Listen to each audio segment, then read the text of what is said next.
This is AC, and we're actually doing something a little bit special here. It's not Bronyville. We actually have Roger on again, who's the super awesome guy that does the Savage World My Little Pony game, and we're actually going to play a game with him. Hey, Roger. Hello. And Chef is here as well. Hello, hello. Yep. Hey, boost yourself just a little bit there, Cheffers. I didn't get that, but so a little bit more. I trust you. Don't worry. Don't be scared. It's all right. So what we have is we've created our characters for the Savage World of My Little Pony, but just to kind of get everybody back into it, Roger, go ahead and explain it just real quickly for us what it is. So as you probably heard before, as one of the listeners, this is a module for the role-playing game Savage Worlds, and it's for My Little Pony. And I've decided I put together a little one-shot adventure for our hosts here. And they've decided to take their eponymous pony characters and make them into a series of numbers on a paper, and they're going to be playing as my players, and I am the game master, or dragon master, or whatever else you want to call it. But you are the Celestia of our day. Sort of. Yeah. Okay. There are no dragons in this game, though. Yeah. So. Okay. Well, let's see. Just to go ahead and state it, I will give my character sheet, and then Chef can go ahead and drop his. I am playing Apple Cider. Earth Pony, 0 experience brewer and part owner of the Chef and Cider's Eatery and Drinkery. Stats are agility is a D4, smarts is a D6, spirit is a D10, strength is a D6, and vigor is a D6, with skills in intuition D8, speech D8, craft D8, leadership D6, courage D6, and nature D4. Hindrances is Big Mouth and Gilded Lily Minor, and edges are vocation, balance of the earth, and feats of strength, with the strength being unstoppable. So that is me. I have all of my crazy evade, charisma, and stuff like that, and there's a pretty picture of me at the top, because that's how I roll. Very pretty. I was having some issues with the portrait. It wouldn't let me put my pretty pony picture in, but then again, I'm the one seeing it, not you. So I am Sandy, Earth Pony. 0 experience. This is my first time playing this, so I get to see how off the cuff it is. We'll be gentle with you, don't worry. Old Sheffers only has minimal agility, D4, D8 smarts, D4 spirit, D8 strength, and D6 vigor.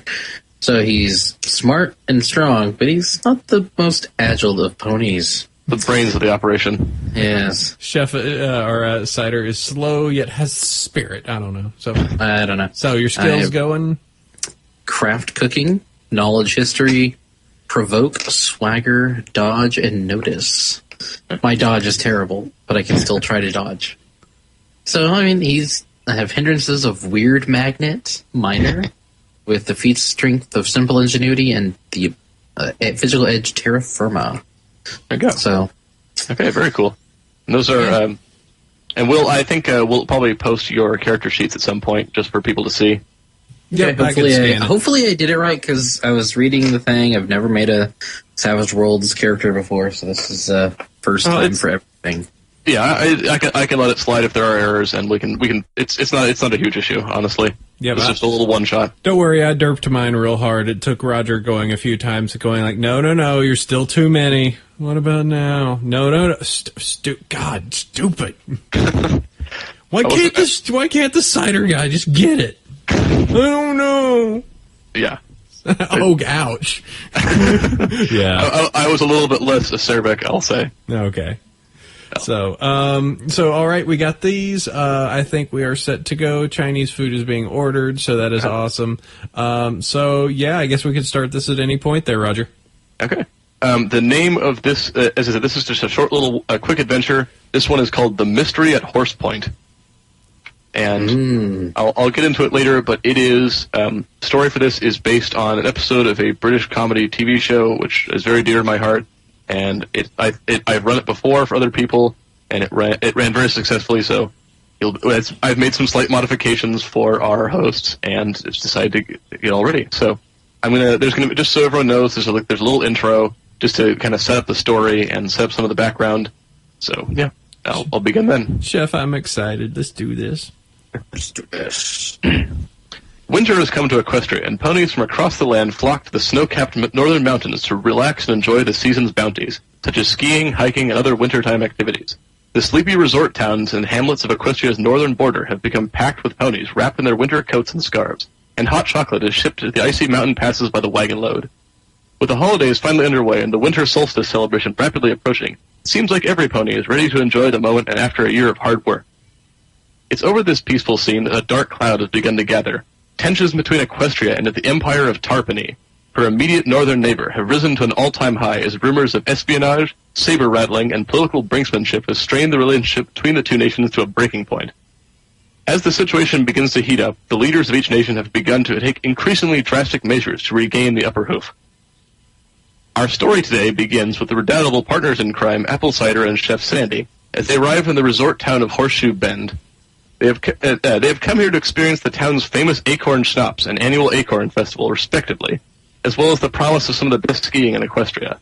Stepping off the pleasantly warm passenger trains, saddlebags bundled with warm clothing and their freshly waxed skis, they're eager to begin their much-needed vacation. No sooner had they stepped off the train than they are confronted by the Equestrian Royal Hussars in their golden armor and winter uniforms, who lead the groups of unhappy-looking ponies back towards the train station. The town is being evacuated. The Hussars point to one of the many ominous-looking royal proclamation posters hastily pinned around the town square, each of which read, "Hear ye, citizens of Equestria, the northern border regions of our nation are to be evacuated immediately due to the threat of possible military action by the Empire of Tarpany. Each citizen will be compensated for lost time and wages, and each shall be given temporary lodging until this order is lifted. Remain calm and speak to the nearest available royal dispatcher for further instructions. By order of her Solar Majesty, Princess Celestia of the Court of the Golden Sun." You are each promptly given a small roll of paperwork and a pair of tickets, before being herded back onto the outbound train that quickly departs from the town. At first glance, the passes you are given say that you have been arranged to stay in the town of Horse Point on Equestria's northern coast, at a place called Smuggler's Cottage. Each is stamped with an important-looking wax seal featuring a 3-digit number and the emblem of the Royal Special Affairs Division. While it is certainly not a ski trip or an acorn festival, any vacation is better than none, and maybe you can get some fishing or sailing done. The train ride is long and unpleasant. It seems like every pony gets off the crowded train before you, as it winds down from the mountains and farther east along the rocky northern coast of Equestria. You are forced to spend a stiff night in your bench seats, and by lunchtime you are alone in the car.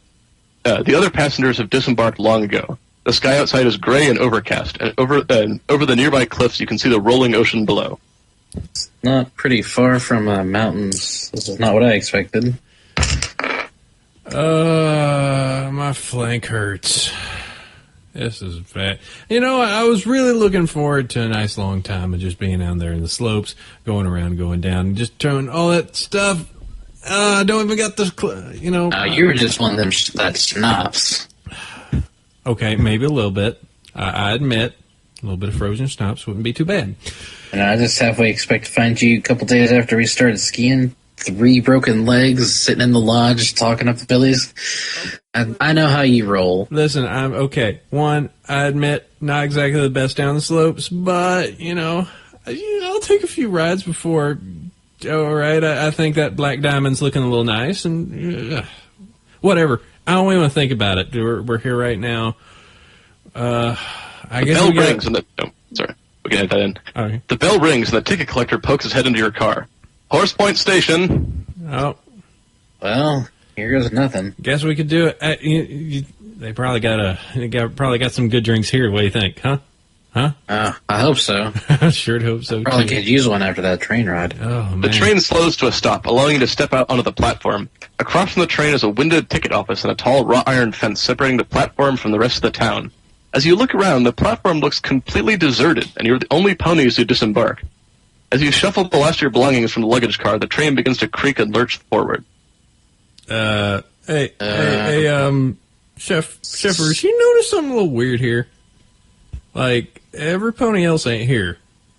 Yeah, we're here. I mean, maybe there's some townspeople, but I don't see anybody else. Why did they get our flanks all the way out here? We could have taken a stop like eight times ago, about eons ago, and you know what? Whatever. We're gonna make the best of this. All right. We got the bits. We're gonna make the best of it. So tell you what, let's just go ahead and round about here. Hit the first pub we can find.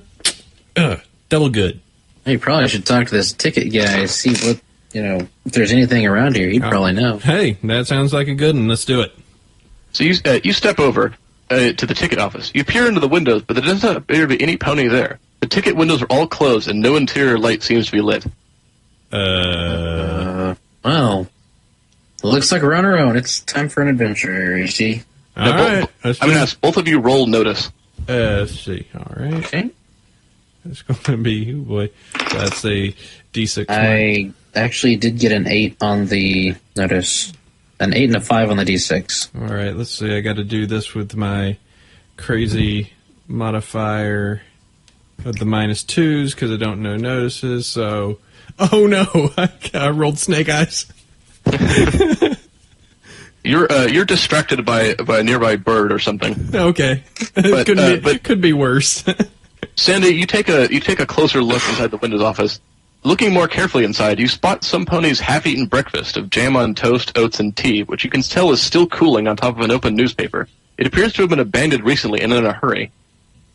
Hey, Chef, Hey. what kind of bird do you think's that? I'm not looking at the bird. Hey, Looks like take a a look in here.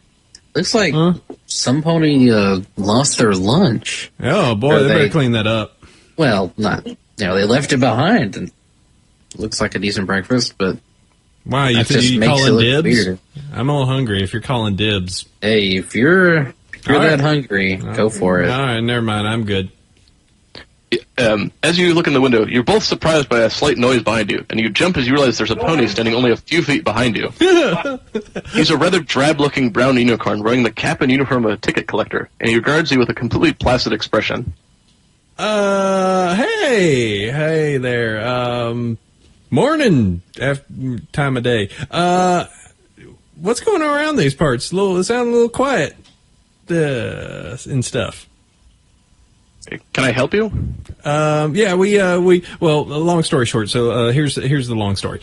See, we were taking a trip all the way up into the mountains to go for some skiing, which is great this time of year, by the way, but it seems like there was some sort of, whatever, blah, blah, blah, get shipped down here, long ride, flank hurts, moving on. So we get dropped off here, only 2 ponies, and so, yeah, that's about it. How's it going? Are you sure you're at the right destination? Well, and pull out my ticket and hand it to him. I was like, this is where the train dropped us off. This is what it says on the ticket. Horse Point. Interesting. Interesting. That's an interesting word, too. This is Fetlockshire. Oh. Oh. Chef, did we get off the wrong spot? It sure looks like it. Well, I suppose. Well, when's the next train come? There, we could just jump on along and just take that. I guess next spot. I believe last time I checked, 3 days, sir. Well, we should be spending a few days here in town. I'm sure there's plenty of lovely attractions for tourists such as ourselves, right? Probably. Oh, we could hit the pub. We could hit if they got a double pub, we could do that. They might have a fish market. Yeah, we could do that after pub number 2. That works. It makes me want to know what ponies would do with fish. I don't know. That's a good question. I'm thinking traditional RPG, and I'm like, wait a minute, ponies, they don't eat fish, but they do eat eggs. Go to the granary, something. I don't So many questions about My Little Pony. Friendship has eat meats. Okay, let's see. You kind of look wistfully back as the train is already speeding off in the distance. How fast you run, Chef? I don't think I can catch up to that. No, That's a shame. All right. Well, oddly enough, you turn back from the train and the unicorn's gone. You're once again alone on the platform. Oh, well, that's creepy. Yes, that's a bit creepy. Let's get our things and take a look around. You know what, Chef? I have a very good idea. This is the kind of situation that one gets themselves in when things get completely out of hand. So instead of just completely wandering and keeping ourselves short, let's just throw ourselves headfirst into this situation. It seems like it'd be a good laugh experience. Let's go. So you're suggesting we go into town as well. Hey, that sounds like it. As you walk towards the wrought iron grate, you see that there's an old wooden sign partially hidden behind a clump of overgrown grass. Okay, I'm gonna roll to look at it then. As you part with your hoof, you see that it reads Horse Point Station. But this guy said it was something else. Chef, it's a conspiracy. You said that about everything. I take Chef and actually shake him. Conspiracy! You just... everything... eyes jiggle. Okay, shaking me. By the way, heading past the gate and into the sleepy town, you see that most of the buildings are made of weathered brick and timber with thatched roofs. That's an interesting tongue twister. And it looks like any other small one-road cottage town you've seen before, other than it appears to be completely deserted. Directly to your left is an open door of a small pub, with a wooden sign hanging over the door, featuring a bridal cross with a crozier. The rest of the town appears to consist of several small homes and a few tiny businesses. All right, immediately scanning, pub eyes. They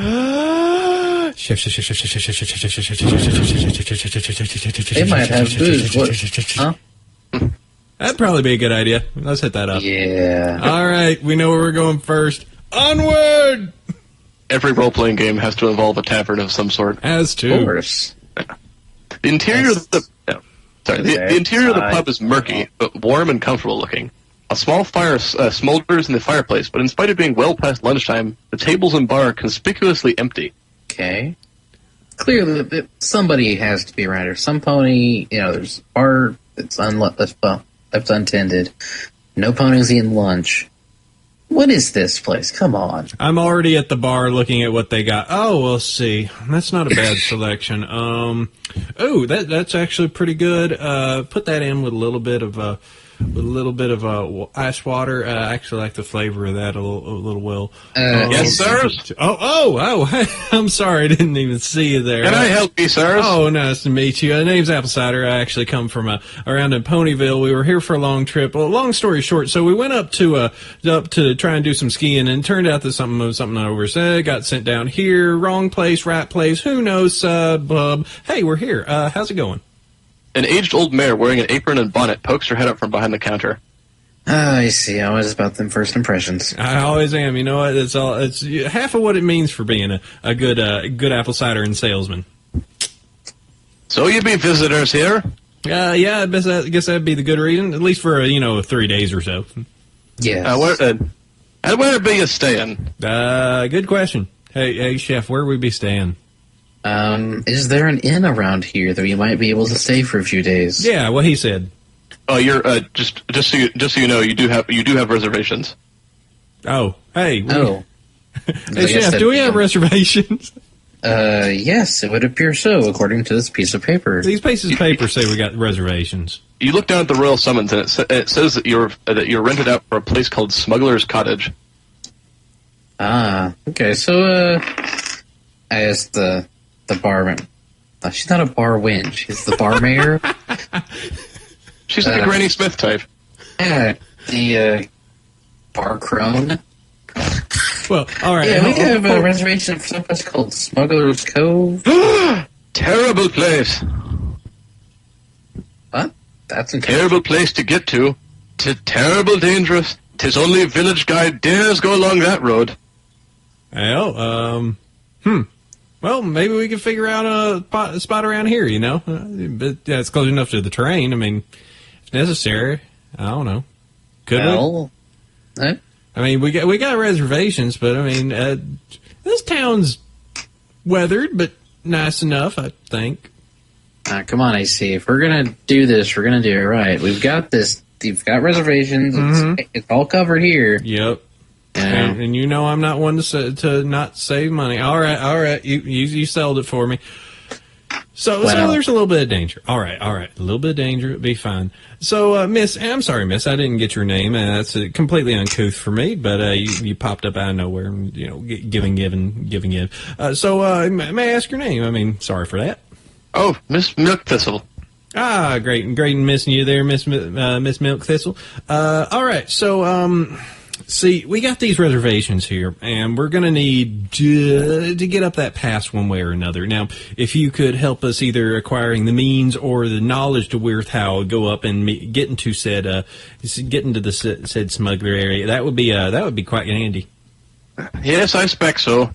Nobody else around do that sort of work. All the young colts are gone. Oh, well, that brings up a good secondary question, because I always like a little bit of gab and gossip. So what would that be about? Oh, who knows? Off to the army, I suppose. Off the army. Well, I guess, I've been hearing about all that rumbling and tumbling up there to north. I guess that would make a little bit of sense there. But, leaving the whole town of the ghost town, that don't make too much sense. I mean, there's got to be some pony around working here. I mean, sans you working the bar, which, as I say, is a very lofty and nice proposition. Have you ever thought about selling apple cider in this location? I know a great brewery. You ship some things. I Well, see. the fishermen come in here, but they're not in right now. No, that's just a crying shame. Well, all right. Well, that's good. So we were talking a little bit about getting our ways up there. Yeah, about 5 minutes. Oh, all right. That sounds right. Nice. Excellent. All right. Then in that case, can I have let me have a little bit of that that thistle gin over there. Oh, I'd love that. I'd love a little bit of that. We'll do it. If this was a show, we would do the screen wipe transition. Yes. Despite her advanced age, Miss Milk Thistle keeps up a brisk pace as she leads you east of town along a precarious cliffside route. The waves break thunderously hundreds of feet below you, and you have to concentrate on keeping one hoof in front of the other along the narrow path. It appears to be the only route this way up the cliffs. Well, it's water left to me, lift the ride of me, and I'm stuck on this path with you. Well, at least it's nice, and it's really it's a wonderful view. The ground really far below. Well, here's hoping you didn't have too much there at the bar, because I don't want you staggering off the cliff. No, I'm all right. I know, you know me. I can take care of myself there, Chef. As you make your way forward, she launches into a story, and begins talking in her creaky old mare voice. "'Twas at Smuggler's Cottage, a retired doctor went mad, chopped his wife into 865 pieces. Ponies were finding bits of her in their shoes for years after." That's an oddly specific number. Very much so. Well, 20 years after that, another retired doctor took the cottage. Now, he used to run knitting circles for some of the old mares in town. Shawls and blankets for the poor orphans and widows, he called it. And not one of them old mares ever came back from them knitting circles. Years later, they was found embedded in the brickwork. Okay. As she punctuates that last word, you feel a rumbling beneath your hooves as the cliffside below you gives way. Both of you roll agility. Oh, boy. All Oh, right. no. Oh, no. That's All right, so we roll. I feel badly on this. All right. That and my wild die. Oh, I did get... All right, I got a 4 on my D4. I got a 2 on my D4 and a 5 on my D6. All right, so got a 5. So roll... Okay, so taking my D4, which I rolled a 4, plus the 2 that I got gives me 6 on that. Yep. Okay. So both of you definitely managed to jump out of the way as the small portion of the cliff crumbles down across the bluffs. You managed to keep. Though a bit shaken, you're both completely safe and managed to avoid the worst bumps and bruises. Oh my. Well, I don't think we'll be coming back that way. I'm assuming we jumped forward, meaning that the cliff face is now we have no longer any way to get back. Correct? No, you're fine. It just kind of side of it crumbled. All right. But Mrs. Milk Thistle seems to barely notice, and she keeps right on going. Hey, Chef. That previous idea I had about going back to town might not be too bad of an idea at this point. We're talking about a place where there's a whole bunch of he does the hoof across the neck thing. Wouldn't count against it. Hey, look, neither one of us is a retired doctor. I think we're going to be okay. So you're right. I am not a retired doctor. That's good. You hear her back to her story. Then later, another retired doctor took the cottage. Now he had a huge cheese grater. Oh, here we are. Just a few hundred feet along the path, silhouetted against the setting sun, you see a tiny, plain white cottage perched on the top of the cliff. A worn wooden sign nearby reads Smuggler's Cottage. Oh, that's quaint. That looks nice. Here we are, my dears. Roof. And who would imagine such a pretty place would cause such crazed murderers to appear, huh? Here we are, my dears. I'll be by tomorrow to bring the milk. Oh, you hear that, Chef? We're getting milk out of all this. I am sure we can make the best of this. All right, I get top bunk. Woo! He goes and pretty much charges right in. All right. Miss Milkthistle bows politely and heads back down the passage, back down the cliffside path towards the city or the town. Well, sure hope she makes it okay. Goodness. I cautiously step in beside, peek my head in the door and take a good look around before setting hooves on the interior. I take no regards to that and just blatantly charge right in. Well, as you approach, Apple Cider, as you're about to reach the door, it opens right in front of you, and you kind of grind yourself to a halt. To your surprise, the door of the cottage opens, and a stern-looking earth pony with a dull red coat, dressed as a maid, greets you. Howdy there, name's Apple Cider. Nice to meet you. We actually have reservations for this place. Happened to be a very interesting place. See, what we were doing, we were taking a ski trip, come down, take train, and went to town. Yes, we've been expecting you. Oh, excellent. Good time. Welcome to Smuggler's Cottage. All right, cool. Good deal. Hey, Chef, they got the reservation good. All right, let's do this. She gives you a terse smile and ushers you inside. I kind of shake my head at him and follow suit. Oh, AC, you did it again. You step into the cottage's foyer, which adjoins a tiny kitchen and dining room, with a narrow staircase leading to the upstairs landing. It is very small and plainly furnished. Well, quaint. All right, quaint. That works. Well, we might as well get some of our stuff situated. Yep, 3 days. I am your housekeeper, Mrs. Nutmeg. Greetings there, Nutmeg. This is my assistant, Mrs. Peartree. The short mayor enters and curtsies politely before standing at military attention. Greeting there, Peartree. Nutmeg.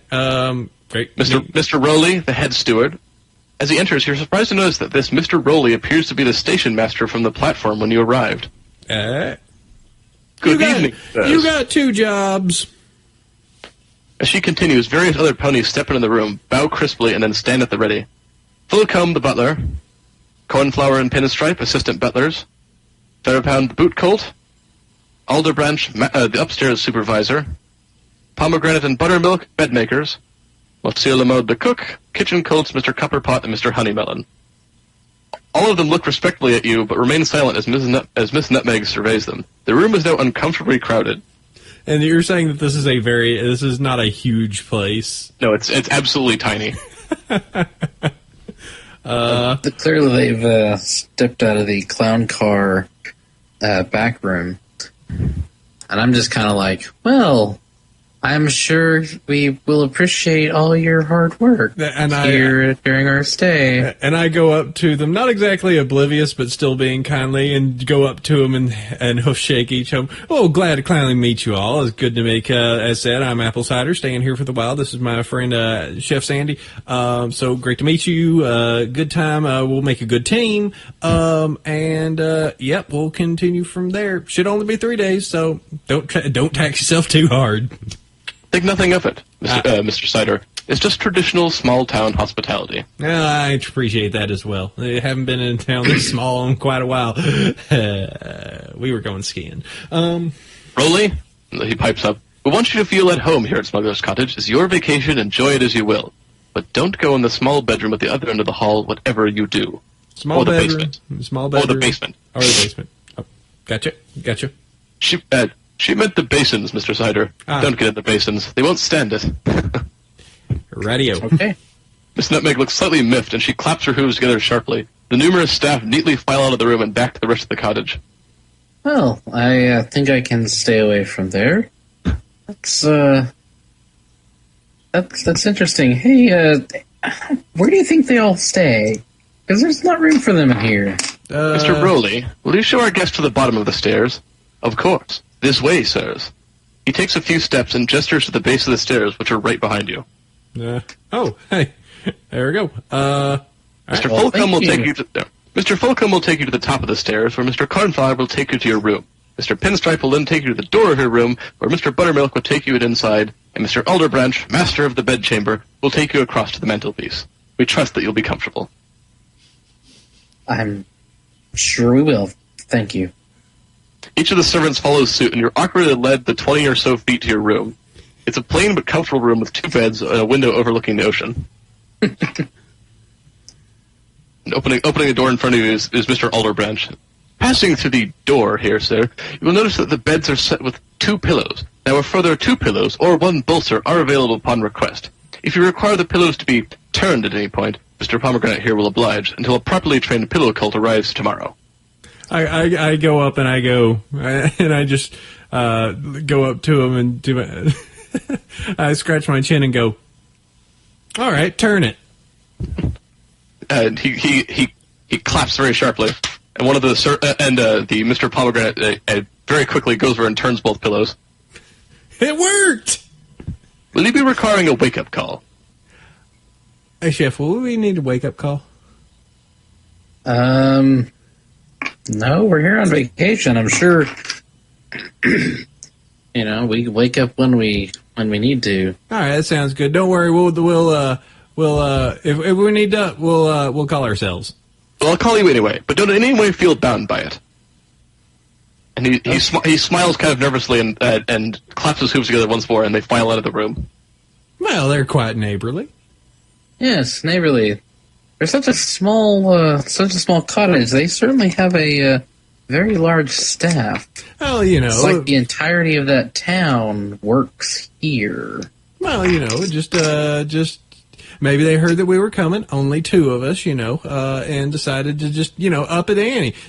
They know that 2 very popular business ponies like ourselves coming in here. Maybe they're looking at franchising. Maybe a little bit of that. You could get your cacti in here. I could get some of the cider. Place to be a boom town. I think that's what their mindset's at. I'm gonna have to draft those. Don't know about that. I mean, this is a bit too wet and a bit too windy. Well, I'm sure we can think about that here maybe later. Suppose on so. All right. Well, I mean, guess we got this area to. What kind of day is it? What time of day is it? You said it was setting. Okay. It's like late evening now. Okay. Well, guess we got, and it's mostly cliffs around that area where the house is on top of. Yeah. Okay. It's pretty isolated and on its own. Okay. Well, I guess going down beach gonna be a little difficult, so probably not do that. Guess you're probably especially tired after the walk, 36-hour train ride. Yeah, probably. You know what, Sheffers? I think we should probably I'm just going to lay down for just a tick. That sounds like a good idea. Yep. My back is killing me. You know what? I still get top bunk, though. I'm sure you can take the bunk that is somehow an inch or 2 taller. Woohoo! As you lay down in your bed, you hear a loud sprawling followed by a pained whinny. A small dust-covered cult with a screwdriver in his mouth crawls up from under the bed, spitting out the tool. What? What in Celestial is going on? Sprocket, sir. I'm in charge of the under mattress area. Oh, that's great. Sorry, sir. And he kind of nervously backs out of the room. I take and poke my head under the bed. Is there any pony under there? There are no more hidden mattress technicians. I lift up I lift up the covers just to make sure there's no cover technicians. Nope. It's like, when I was a colt, I looked under the bed for monsters. I didn't expect to find any pony under a bed nowadays. Ugh, goodness. Well, is there a closet? Is there a wardrobe? Yeah. So it's got the basic amenities. There's like an armoire, a little closet, a little wash basin. Kind of peer into the closet, make sure there's not any closet technicians. It's like you do a thorough search, and there does not appear to be anyone else hiding in your room. That's good. Okay, well, now I think that there's nobody else but us in the room. That's... Huh. I'm already trying to get to sleep, whatever. I'm the one being more paranoid. I was kind of like, okay, I'm gonna lay down now and keep an eye open. You've all settled. Both of you have settled into the night at Smuggler's Cottage, and after a long and slightly bizarre day in Horsepoint, while small, the quarters are comfortable and now free of mattress technicians. After the day you've had, sleep isn't a problem. You awaken as the morning sun pours through the small windows of your room, and you're somewhat confused as you hear what sounds like the orderly marching of hooves outside, punctuated by the occasional shout. You hear the kind of like... Chef. That's not me. Creep out of bed, poke my head over the windowsill, take a look outside. You see a large number of ponies outside, marching in neat columns and carrying a variety of garden tools. They're apparently gardening in the rose bushes below the window, but appear to be led by a drill instructor. There have to be at least 70 or 80 of them. Chef? What? Yeah, that's a lot of ponies out there. And they're all got garden tools? This is weird. They're the new gardeners, sir. Jump in, Alder Branch is standing behind you. Oh, God. Let's see. What the? Okay, well, they're the new gardeners. Well, that's super. Of course, Chef, they're the new gardeners. What else would they be? Well, you see, there's a lot to do in the gardens this time of year. Oh, weeding, sure. planting, cutting off the dead heads. Yeah. I'll put your breakfast on. Dead hedge. Sure, thank you. I'll be right down. As he kind of bows politely and steps back out of the room. Question is, did we actually get any sleep? Is it now morning? Yeah. Okay, because I wasn't quite clear. It's like, all right, so, let's go down and get us some breakfast, Daisy. Chef, I'm starting to think something's not exactly right here. Oh, you're just now starting to think that? I'm just listening. Different areas of Equestria got different cultures. This is very... If we call this one a culture, call it creepy. Well, some cultures might be creepy. Next thing you know, they're going to be, I don't know, serving us some sort of non-tofu for breakfast or something. I don't know. Oh, all right. Well, I'm up for non-tofu, maybe. I don't know. No, don't ever limit yourself there, Chef. The experiences are around every band, and I go on rattling as we walk down the stairs. Both of you head out of the room, and Cider, you immediately quiet yourself as you're about to head around the corner, and you hear muffled voices at the bottom of the landing. So you can tell it's Miss Nutmeg and Mr. Alderbranch arguing. Here, they mustn't leave here. It's as simple as that. Do you understand me? I've got their things. You think that will stop them? They'll feel very silly. They'll have to do better than that. Drug their hay. I don't think you can drug hay. Just show some intelligence. And you hear Miss Nutmeg walking slowly up the stairs. Back up a little bit and just be like, push ourselves back up the stairs just a little bit. Of just like, now I do think that when it comes to fruits, I like pears make a decent cider too. It's a little bit more specialized. And shit, they were talking about poisoning us. I think, yeah, that's the case. They shouldn't do that. That's not good. It's not very nice either, I know. Don't like that. By the way, someone's coming. We shouldn't look conspicuous like this. What can I get you for breakfast? Anything not hay. You got any pears? Pears sound great. Pears. I'm feeling a little bit low, and of course, this is the kind of the gilded lily coming out a little bit. I'm thinking something low on the hay. Little bit low on the hay. Hay makes me fat. I'll see what I can do. Thank you. Heads back down the stairs. Double no hay.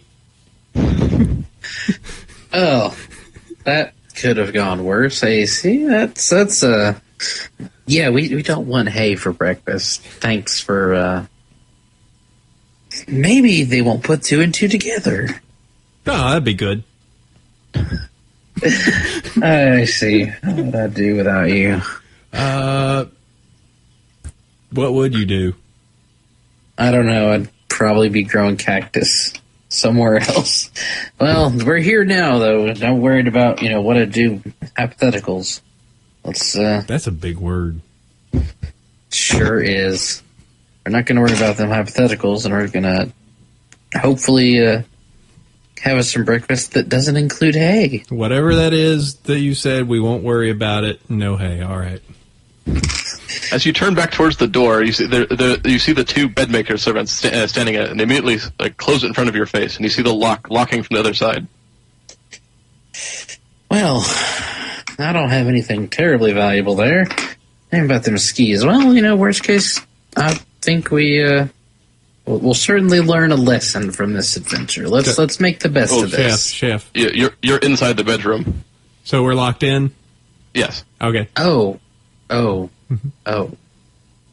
Well, I don't think we're going to be they're not going to be making the bed. They locked the door. This is. I don't know. Maybe they hid themselves all over here. Could be another bed technician. Never know. They're sneaky. Ninja ponies. All right. So, let's see. We're locked in the room. That's great. Let's take a look out that window there. You can still, they're still marching out there, and they appear to be doing different formations and such. But the window is very small. There's no way you could crawl through it. Okay. Let's take a look in the closet. Tell you what, just for comic relief, I try and lift up the window and squish my face through it, trying to fit through. I don't think this way's gonna work. No, you can't. I don't think so. Just constrained face. Well, I tried. So what's your plan of action then? They locked us in here, but maybe there's another way out. That window's not going to be it, but let's take a look, Maybe there's a servant's hatch or something like that. Let them in so they can technician the mattress or whatever they do. Good point. Check under the beds. You check under each of the beds, and you don't spot anything special. Blast! Not even anybody down here. Either of you choose one. Either roll notice or intuition. Well, I have notice. I have intuition. So let's notice. I got a 6. Oh, all right. D8, and a 4 on the D6. Let's see, 8. I rolled a 14. I got an 8 and a 6. Which one were you rolling? That was intuition. Okay. Apple cider apparently on some kind of Sherlock Holmes-esque hunch, just as it starts feeling around, tapping each of the walls with his hoof. And sure enough, you smack like an empty wall panel. That was actually right next to your bed. And with a sudden rumble and a creak, the wall section next to the fireplace shakily slides into the wall, revealing a grimy stone passageway and what appears to be stairs in the dark. I win! I win! I double win! Oh, Suddenly, you hear the clicking of the lock being opened from the other side of the door. Wait, get in there. I won. I still do the dance as moving. I still really won. Shoot you. You clatter down the stairs, and as you're heading down, you can hear the door bursting open, and then Nutmeg shouting, "Forget the hay, get the swords." I don't like swords, Chef.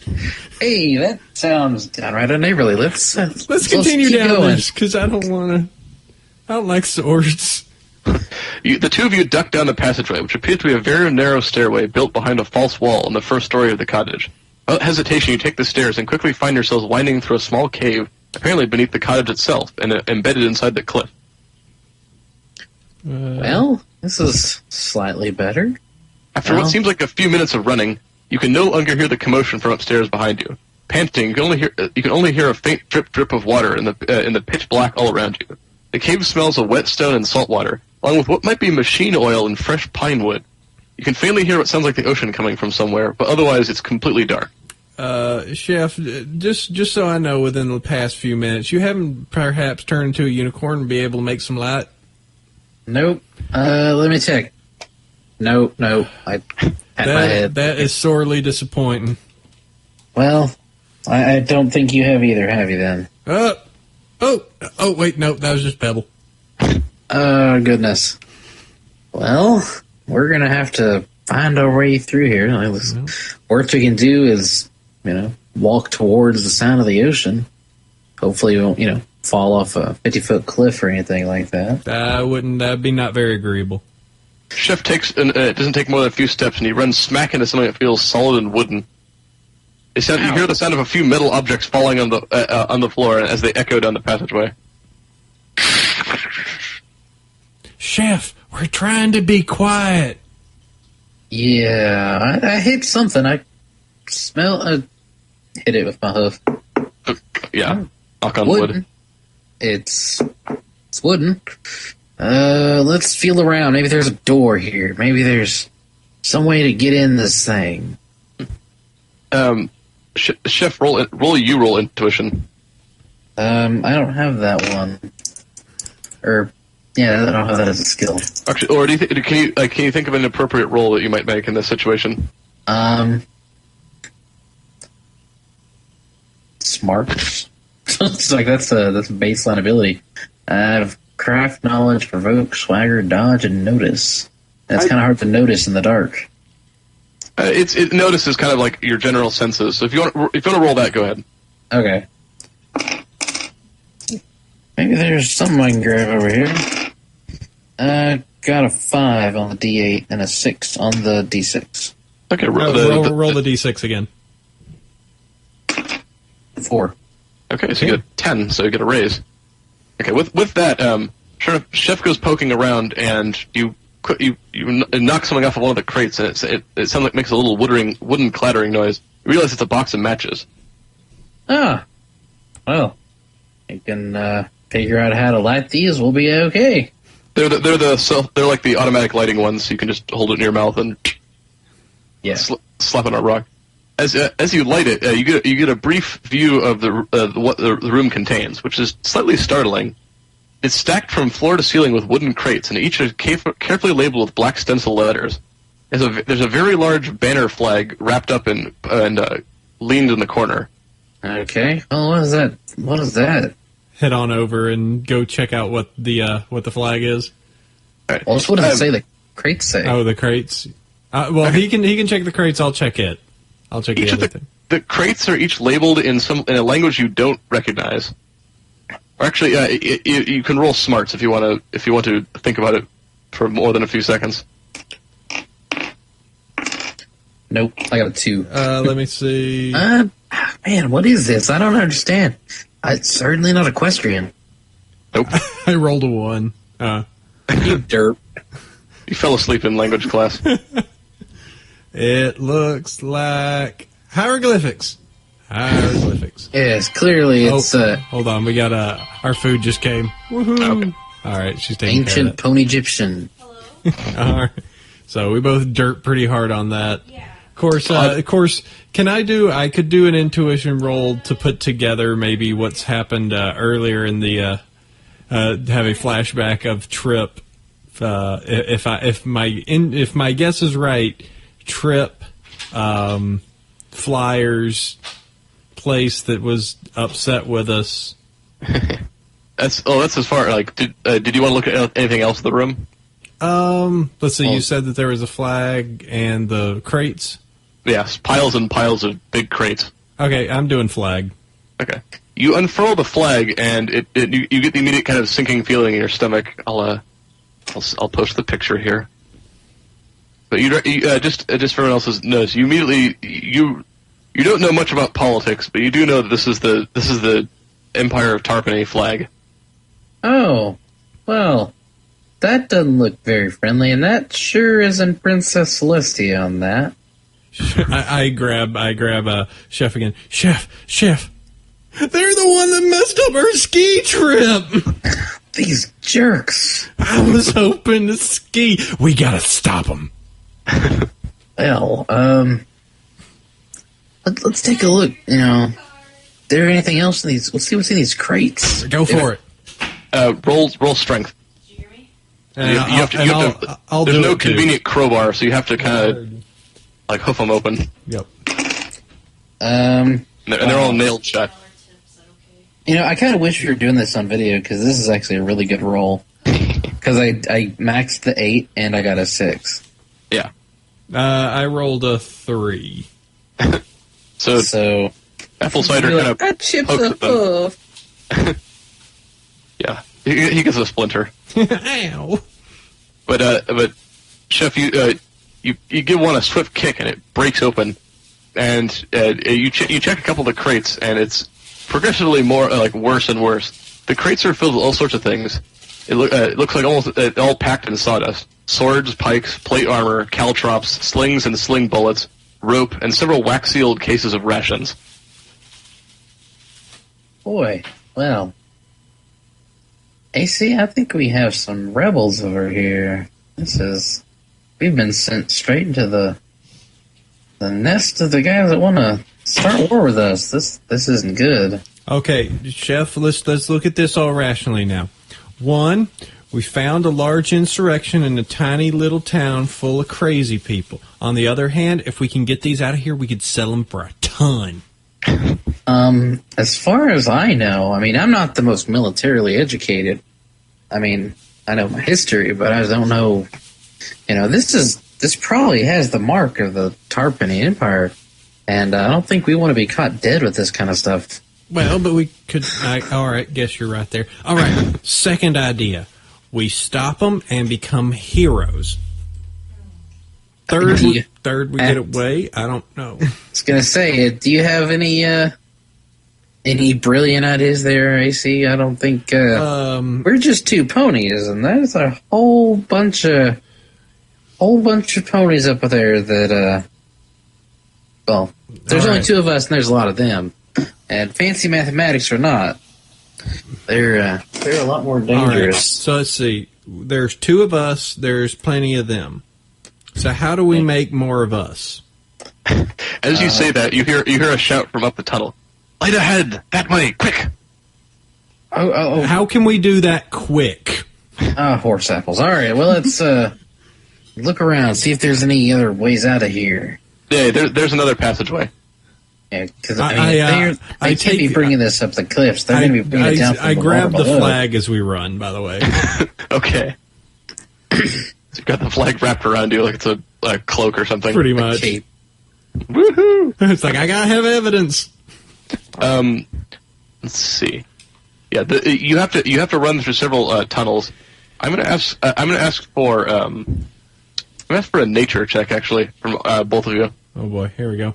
All right, Nature. so, well, there goes the D4. I don't have that.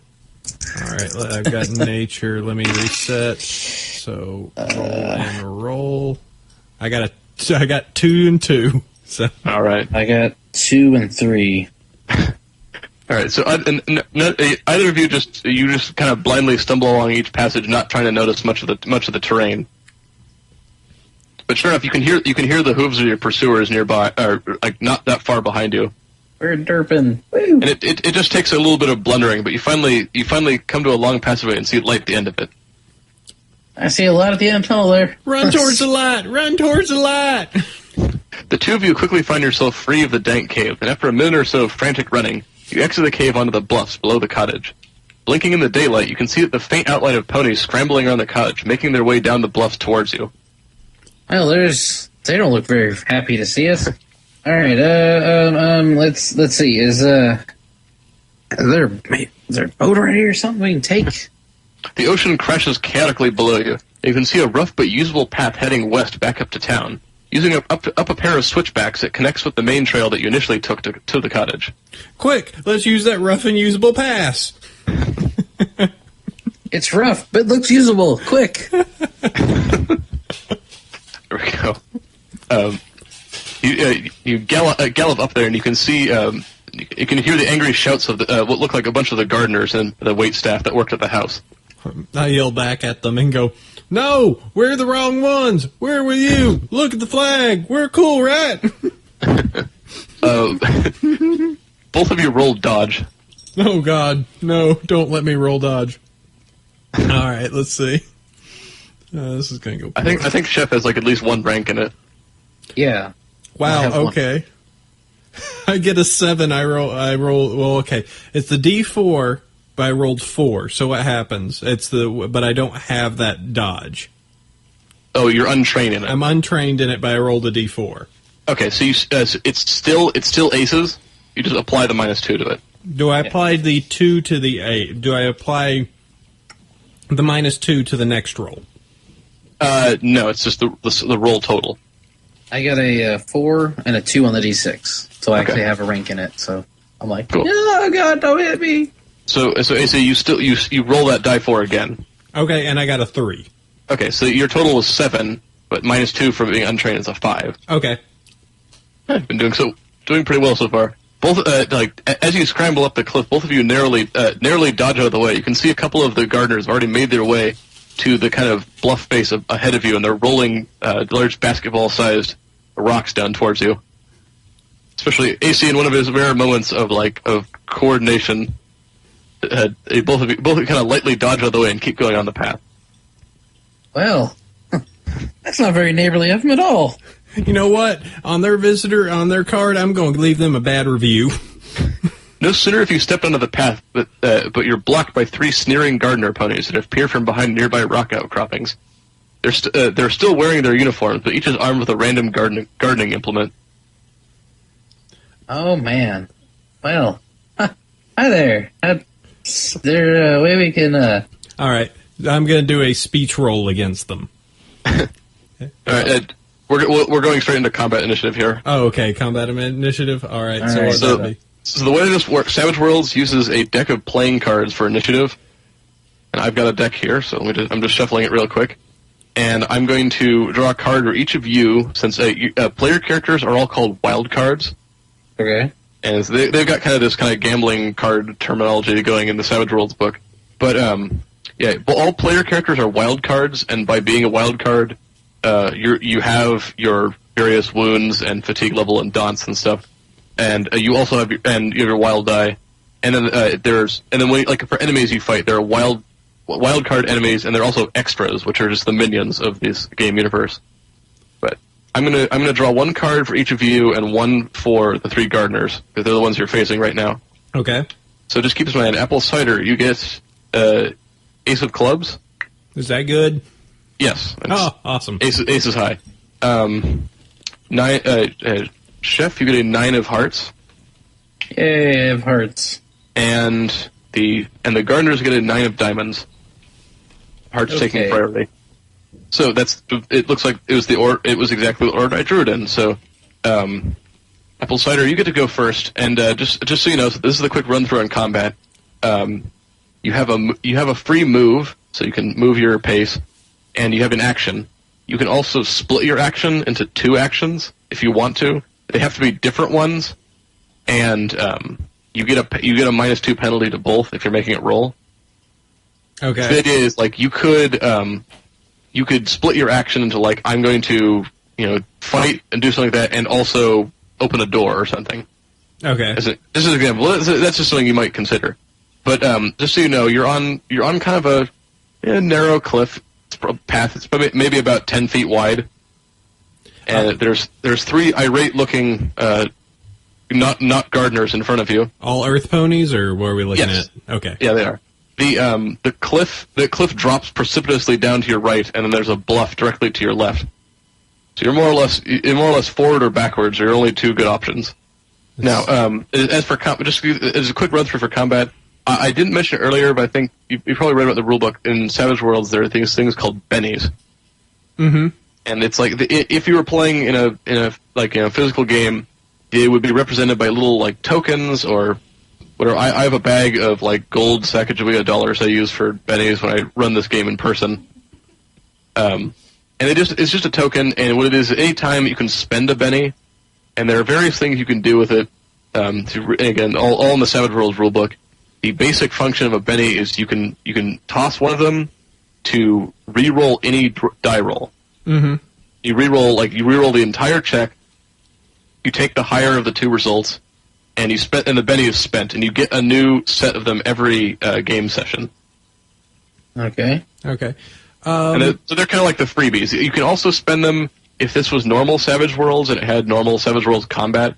You could spend them to soak damage, but that's not going to be a problem here.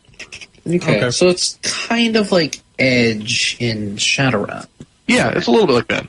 Okay, a little bit more lenient because it's pretty powerful. All wild cards typically all wild card players have bennies. Some wild card enemies will have bennies. Extras almost never. So they're kind of like your little ace in the hole. And then in the Savage World My Little Pony expansion, there are some abilities that kind of key off of having and spending bennies. So just I don't think any of you have. Oh, you're for your feats of strength, you can use those each one once per game session for free, and you can use it again if you want. Every time after that, you have to spend a benny to use it. Mm-hmm. So it's like there's a cost to it if you want to keep using them. So yep, that was actually what I was looking at first. As I was looking at my unstoppable feat of strength, possibly to use that. The first thing I wanted to do was kind of to get a look of the situation. If I could do that, since we do have the cliff, the drop off to our side and the cliff face to our other side. I was actually trying to think to kind of take a look as if there is any way that we could block the passage so we could get around them and then kind of avalanche it past us or something so they couldn't follow us. That'd be a little tough. It is pretty rocky. Mm-hmm. There's rocks around to be had, but yeah, that'd be interesting. A little bit, but not any like boulder or anything. There's some good sized boulders and stuff. I'm willing to let you guys be creative here. Okay. But so what is it like? Just explain again what you want to do. What I'm either thinking. I mean, how big of a path are we talking about? It's about 10, 12 feet wide. Okay, so probably. I would assume probably putting a boulder just to completely stop them wouldn't be bad. It wouldn't work. If we could get past them, what I might be able to do. Is there any incline to this? Yeah, I'd say so. Okay, and there's an incline with us going uphill or downhill? Going downhill slightly. Okay, so what would be good is if there was any boulder I could do, maybe roughly about 4 or 5 feet. Just knock that thing and see if I could either knock them or just get them out of the way or give us enough of a room to run past. You just trying to force your way past them? Yes, that was my kind of aim.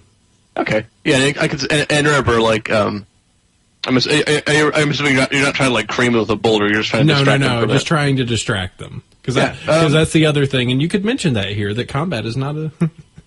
Yes, I keep forgetting people may or may not have heard the interview. I've rewritten the Savage Worlds combat system so it's a non-violent combat system, and it kind of replaced the concept of wounds and a couple of other features. And you can still technically use violence, but you lose all experience points you would have gained for that session. So it's to kind of like punish people who try to do that, and it's supposed to encourage creative solutions, like what Apple Cider's been proposing. Well, to make this a little bit a little fun. I wouldn't mind us doing a little bit of whatever combat we would do, and then do that next round. That way we get a full run of this. So we'll probably go into it, and then he'll get the smart idea to try that. Okay. So yeah, and then to quick run through combat, so you probably have experience with it. What you can do is there are 4 like attack sort of in quotation marks skills, and it's speech, provoke, swagger, and grace.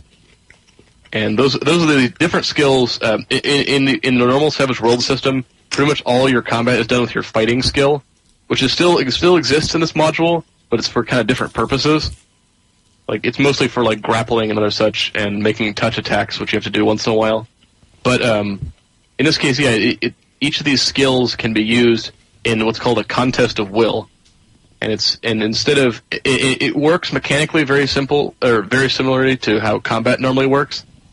But it represents it represents something that you've more long seen in the show. It's like a dramatic interpretation of it. Oh, cool. Okay. So let's do this. Sandy, being headstrong, he's going to try to use swagger to get these guys to back off. Well, okay. Well, so, starting with Apple Cider, what was your plan here? Thug him. or just confront them, maybe even try and. I've got high speech, so I could definitely use that against them. So I guess I could just. I'm trying to figure out of how to dissuade them without just like. Let's see. I got to look at this. I could do my Gilded Lily. I could try and lie to them a little bit, but that would also involve my Gilded Lily. So we could give that a shot because I want to try and. What's actually the Gilded Lily negative? I'm trying to remember. It's a hindrance, and what it is you're kind of like a compulsive liar. Liar. It's kind of the tricksy thing. Is basically what it is. Okay, so I'll pretty much go up there and I'll be like. All right, now listen. You don't want to have none of me. I was actually a war veteran from ages past. I took down many a pony. You don't want to have nothing. I will kick the buck out of all of you, and you don't want to have none of this. You might as well go ahead, step on down, take yourself back to the town. Why don't you go ahead and buy a little bit of apple cider? If you find any that's my brand, that will work great. But go ahead and get that. You don't want none of this. Okay, and you technically have to target a specific individual with this attack. Gotcha. So there, just so you know, there are 3 of them. If there's one with a rake, I'll go for that one. Okay, we'll go with the rake. Get that dude with the rake. All right, Pony. I rate Tarpanian Gardener number 2. Okay. Okay. So the way this works is you're going to roll speech, and you roll your speech and your wild die, and the way combat works is you take your roll. You see you get your total, and then what you do is the opponent makes an opposed roll with one of their attributes, and it's tied specifically to the skill itself. So okay. So go ahead and roll that. Go ahead and roll your speech check. Okay. And just tell me what your total is. Speech check was a D8, which turned into a 5. The wild was a D6, which turned into a 3. So that's a total of 8. 8, very good. Okay, so his total is an 8, and now I roll an opposed roll as the game master. I'm going to roll for the irate Tarpanian Gardener number 2 with rake, and it's opposed with his smarts, which is a D6, and so I roll a single D6 because he is a wild card. He does not have the advantage of the wild die, or he is an extra, not a wild card, and does not have the wild die. Okay. So I've checked it. He rolled actually pretty well. He rolls an 8. Blast him. Yeah. So it unfortunately a tie in this. You rolled an 8, right? I rolled a 5 and a 3, so an 8. Oh no. No, you don't add them together. Remember? Okay. Well, I got a 5 and then I got a 3. Yeah. So your total is a 5. So what happens is if it was a tie, it would be inconsequential and nothing would happen. So essentially, in this game, tie goes to defender is I guess the term for it. Mm-hmm. Okay. But just to remind you, so what you do is, if your attack roll, if your roll exceeds theirs, you're successful, and then you check it against their willpower score, and if it's still higher, then that's when you successfully hit them. Okay. So you give that pretty speech to the rake wielding gardener, but he's not at all he's not at all taken aback by it. Not even a little. Look at these muscles. Come on. No, he's pretty confident in his rake wielding abilities. So, was there? Did you want to try moving? Like you can try to force your way past them. It doesn't appear that your speech was very effective. It appears not. Gonna get us smacked. Maybe I try and see if I can push my way past. That'd be okay. So you're gonna move your pace, and then I'm gonna ask for an agility roll opposed against their strength, because you're gonna like screw it and just try to nose your way past them. He's not a clever pony, so. So go ahead and roll agility. Okay, we rolled agility, which is a D4. Got a 4. Wow, I'm good at agility. All right, so then I roll again. Oh God, I got another 4. Roll again. I got a 2. Okay, so you roll a total of 10. 10. Well done. Okay. As you decide to ditch your speech-based plan, you just move your pace, and as the GM, I've just kind of ask you to roll this. It's just the situation demands it. There's no particular rule for this, so Yeah, they fail to do anything about it. The rake whizzes harmlessly over your head, and you nose your way past them. So now they're sandwiched between Chef and you. Say you'd be scared now. We got you surrounded. So it goes to Chef's turn now. It's like, all right, well, I'm going to use a bit of swagger.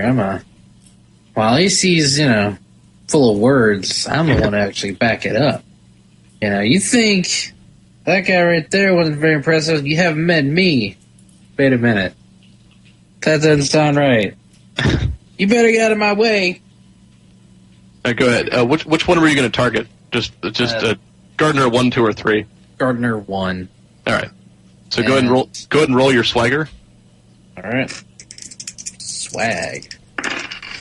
Got a 5 on the D8 and a 6 on the D6. All right. Okay. Roll D6 again. Yeah, the D6 explodes. Kaboom! 5. 5. Okay, so you have a total of 11. I'm a big, scary pony. Well done. Okay, so looking at this, their roll was less than impressive, and you not only exceed their roll and their willpower, and you definitely get a raise over the first gardener's strength. So you hit him pretty. You don't only just hit him; you hit him pretty hard. So how do you want to kind of role play the? He's been incapacitated. He's been knocked out. So you've downed one of them. How do you want to role play that one specifically? Chef just kind of fluttershies him.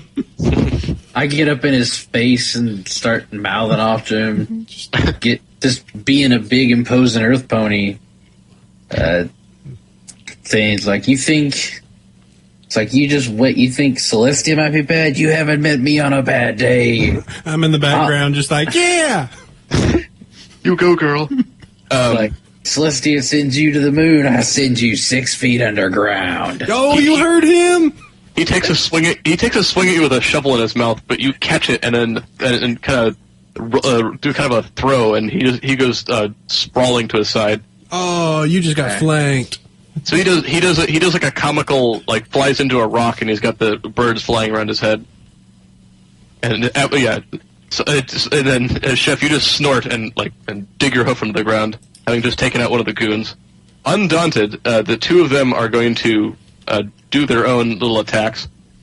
So let's see. And the gardener number 2 is going to attempt a similar. He's going to attempt a swagger contest of wills against you, Chef. All right. So let me double check that. I've got a bunch of windows open here. Yes. Okay. He's got. All right. What is so now you roll strength opposed against it. All right. So roll my strength. D8. Do you roll the D6 as well? Yes. Okay. Oh no. Sorry. This is the one exception. You just roll your strength. Okay. The kind of your willpower score kind of takes the place of your wild die. The idea of willpower is it's like the minimum you can roll, essentially. Okay. That's why if you bring it up higher, it's pretty good because it's like you can never get below that. I got a 7 on the D8. Oh, okay. 2 willpower. Well, these one of the saying gardener number 2 comes charging at you, but you kind of step lightly out of the way, and he does not appear to be very threatening at the moment. Then we go to number 3. He's going to try something a little bit different. So, Apple Cider rolled agility. Well, it's helped me before. My D4 has been miraculous. Let's see. I got a 2. Well, you're very lucky because he rolled a 1. Ha! He comes at you and he's going to attempt to just to kind of spook you, kind of run up, but he trips on a rock and goes sliding for a bit. Hey, not gonna do that again, are you? So far, a poor showing for the Tarpanian Empire. All right, so that's the end of the first combat round. So I'm gonna shuffle and redraw a new set of initiative cards for you. Okay. So we technically do that every turn, or not shuffle. Sorry, discard the ones that were used because if you get a Joker, some very cool stuff happens. Apple Cider, you have a 9 of spades. Chef, you have a 10 of spades. And the gardeners, once again, get the end of the stick with the 3 of hearts. So Chef, you're up. All right. So, that the guy that ran past me and get it in. Oh, I'm going to try to use provoke on him this time. Okay. It's like, yeah, come on, try that again. See what happens. All right, go ahead. So can't hit what you can't see. go ahead and roll provoke. Yeah, let's pair a d6. Got a 3. Is that on the other one? A 3. So I got 3s both times. It doesn't appear to it doesn't appear to affect him much. He snorts angrily and turns back around. He's holding one of those little like trowel little hatchet combo things. Oh my! That give you quite a scratch. We go to AC. I'm going to use my speech again. This time I'm going to use it to try and distract them. Considering the fact that these are gardeners and holding tools, I'm going to go like, look at that weed! Did you still want to do the trick you were discussing last time? Tell you what, let's go one more combat round, and then I'll do that. Okay. I'm kind of having fun kicking flanks, so I'll try and use speech again to try and distract, and then I'll be able to try and maybe incapacitate one of them or something. I don't know. Okay, there's 2 of them currently. Okay, let's go with number 2 was the troublemaker before that didn't take me. All right. So let's see. So I'm going speech again, which would be my D8, and I add my D6 wild card again. Yes. No. Okay. Sorry. Yes. You're making the attack roll, so you roll both. Yes. Okay. My D8 was a 6, and my D6 was a 2, so it'll be 6. All right. You are successful. He is momentarily distracted, not necessarily because of what you said, but because the shout kind of startles him. You didn't do enough to give him a daunt. What you did, he's now shaken. So he's going to have to spend his action next turn trying to become unshaken. So he can't really do much right now. Okay, I'll take the remainder of my action, just getting a look for the feat of strength that I'll do. Okay, so yeah, cool. I'll see about that. Okay, it's their turn. So gardener number 2 has been distracted by your shout, and he's trying to turn back around so he can go give you what's what. He's going to roll. He's successful. So he rolls his spirit die, which is as an action. If you're shaken, you can spend your action and roll spirit, and if you're successful, you're no longer shaken. So you shake it off. Yeah, so he shakes it off. So he's back up, but he had to spend his turn doing that. Okay. We go to number 3, and I haven't said what he's armed with. I like the idea of he's just got like a length of hose. Swinging the chain. They were out doing their maneuvers, and they had realized they had to chase after you, so they only had what's that hand, only stuff that was part of their disguise. So he looks like to him, Chef looks like the more inviting target. So he's going to go do like an Indiana Jones bullwhip thing with a plastic hose. I don't like whips. Okay, roll. He's doing a swagger check, so roll strength opposed to it. Or just your strength die. Okay. Ooh, I got a 1. Ooh, okay. Yeah. I'm getting whipped. Thank you. He also he rolls rather well. He definitely rolls a single raise over you. So, Chef, you are now shaken, and you also suffer a daunt. Ow! So he does the whole Indiana Jones thing, and like throws it out, and it wraps itself around one of your legs, and you fall to the ground. So what this means is you are shaken, and you have a daunt. So I don't know if you printed out your character sheet or something. I can just mark it. Yeah, just keep track of it. So you have the that really cool modifiable thing. Yeah, you can click on the boxes and they have X's. So just click on the first daunt, the -1. Okay. So that is a -1 to all of your trait tests. Oh boy.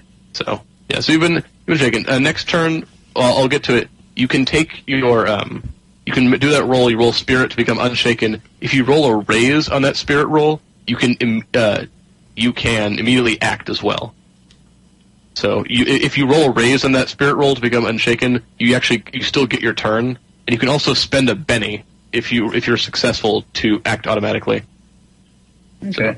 One of the minis, and remember, if you want to re-roll something, you can spend one of your bennies, since both of you still have 3 of them. Well, I suppose. Okay. Well, I suppose. I have I also have the physical edge when it comes around to my turn of terra firma, which lets me stand on bare ground, which this is bare ground, natural stone, I'm guessing. I can re-roll 1 failed spirit check to recover from being shaken per turn. Hey, there we go. Unless you currently have 2 or more daunts, so that's good. All right, so you can hold on to that one. So that's it for for the rest of their turn. So I'll shuffle up draw you some new initiative cards here. Joker. This is turn 3. Let's see. Oh boy, apple cider. You get 2 of clubs. Hey. Lowest card. Sandy, you have a 6 of diamonds. Looks like they're acting first this turn. Oh noes. All right.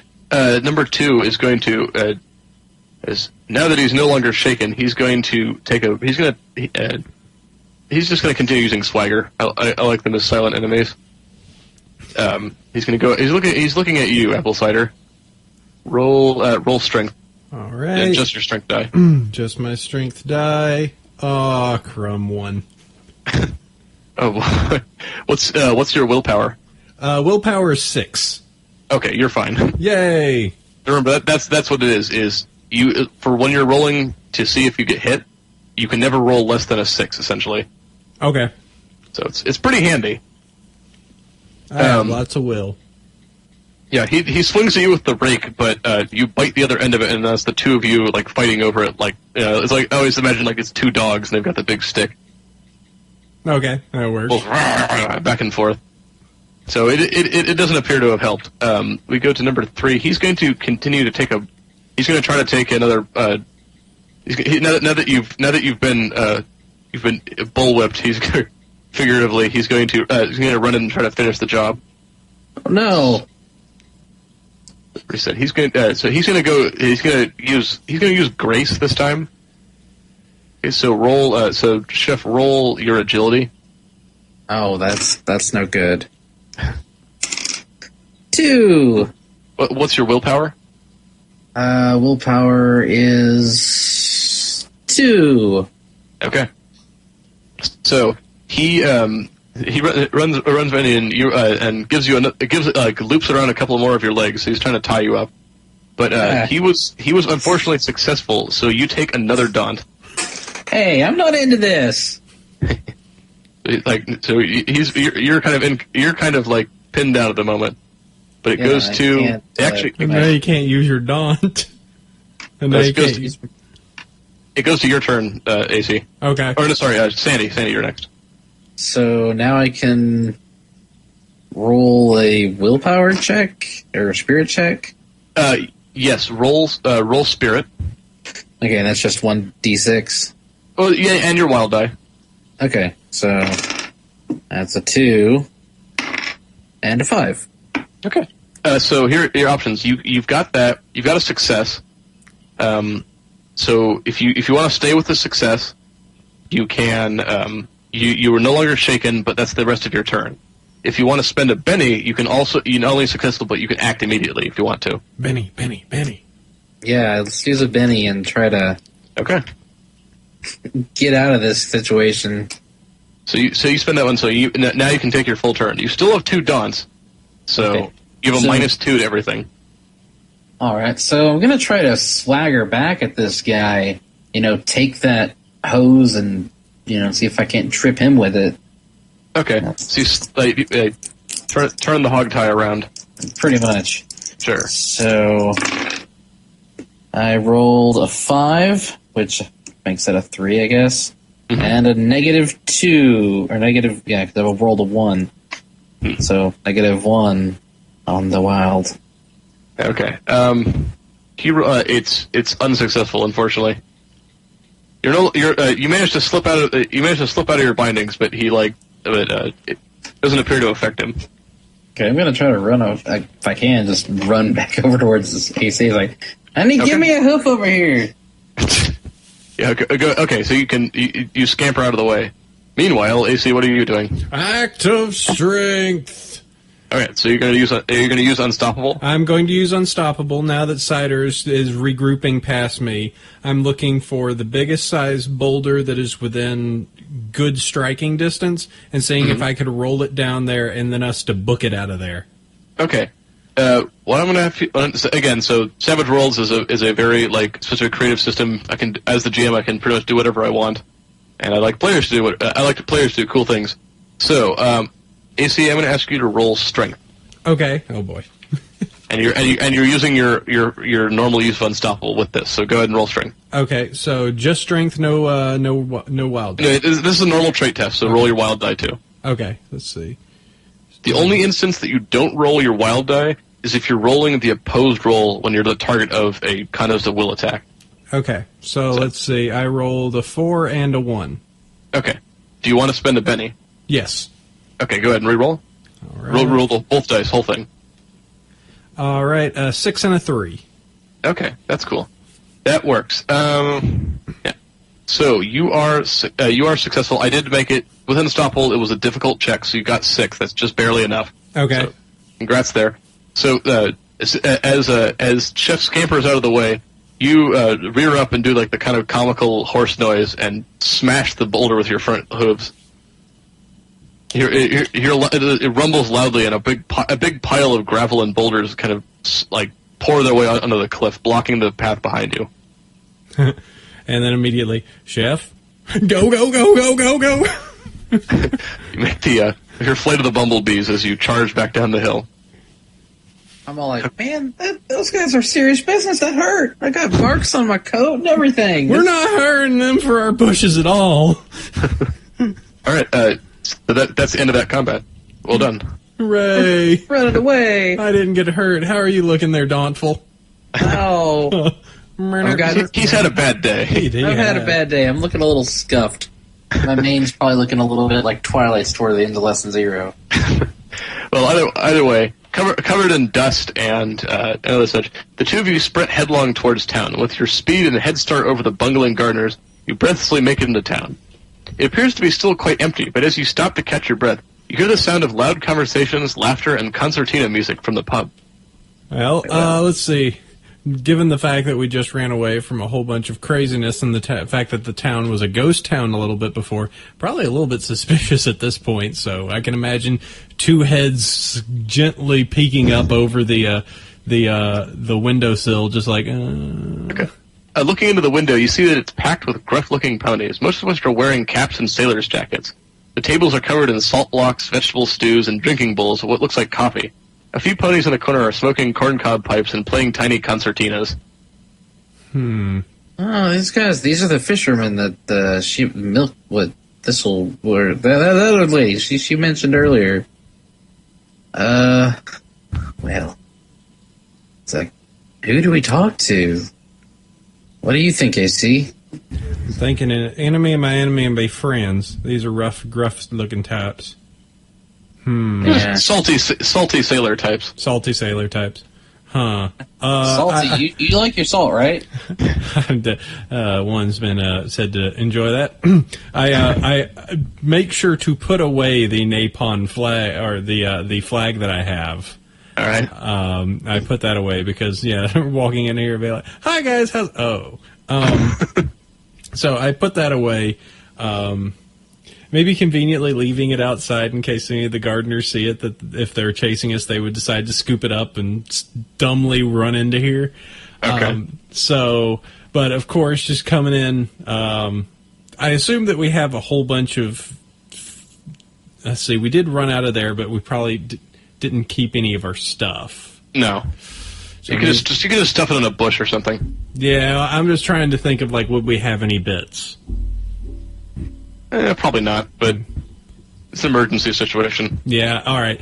Let's see. I break into, or not break into, but I head into the tavern and just go, "Hey, Pony, how you doing? Name's Apple Cider. Anyway, tell you what, ain't you like drinking?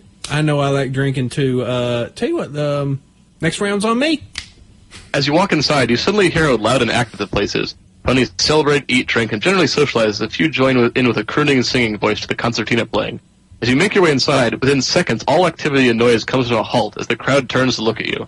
In the awkward silence, they look at you with a combination of surprise and fear, and seem to be freeze like deer in the headlights. A few stare at you in mid-gulp with the vegetable broth dripping down their chins.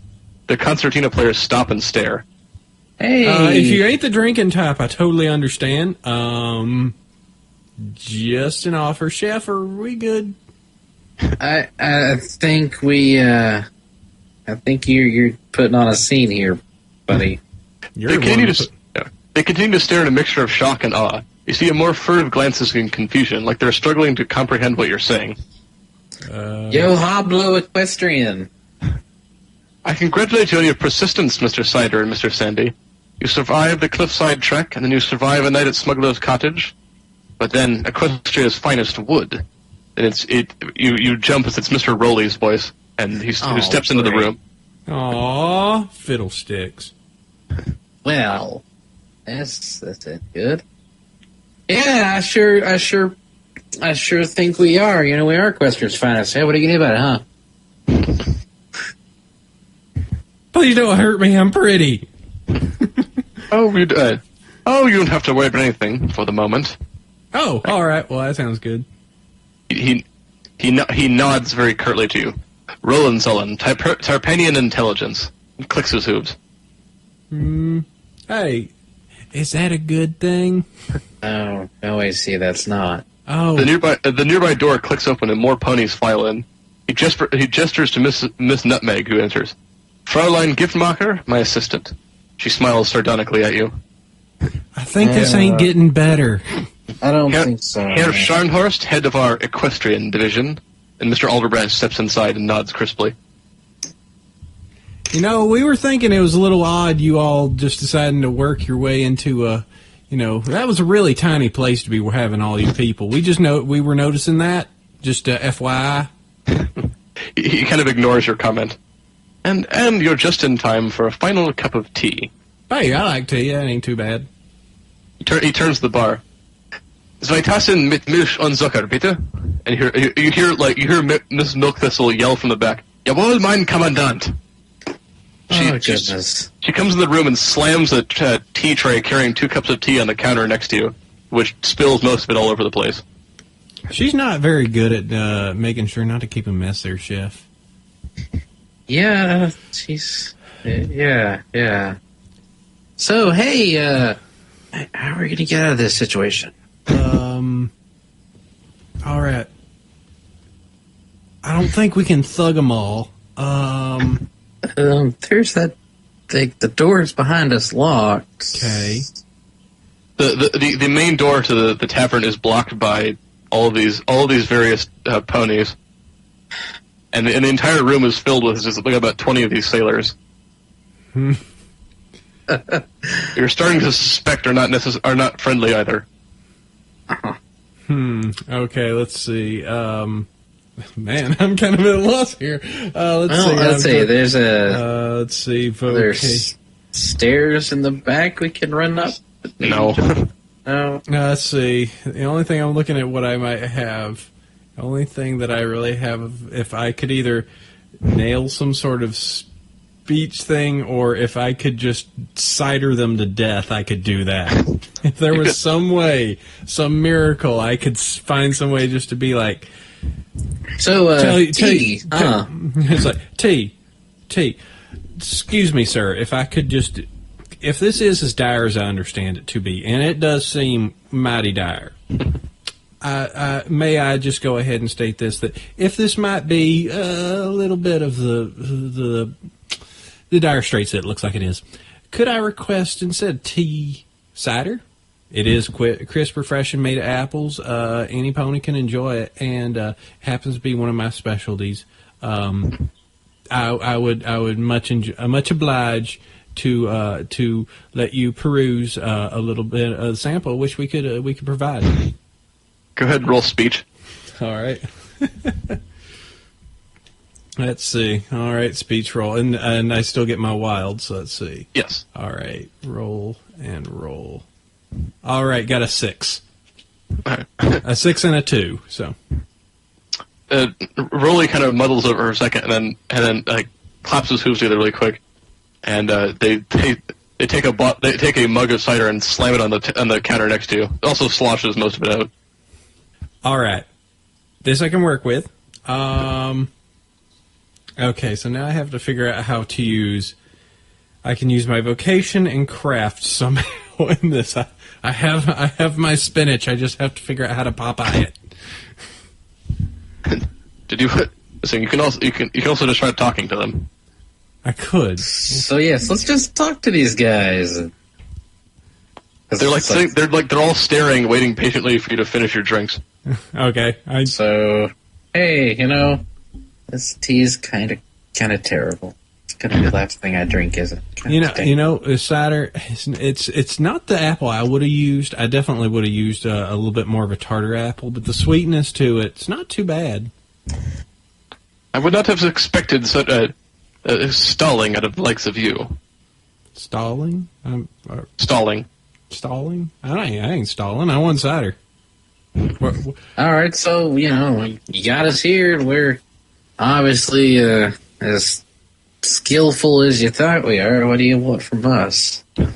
Well, you see, we're trying to start a war. A war by other means, if you like. A war which every pony gets a bit of territory, and no pony gets hurt.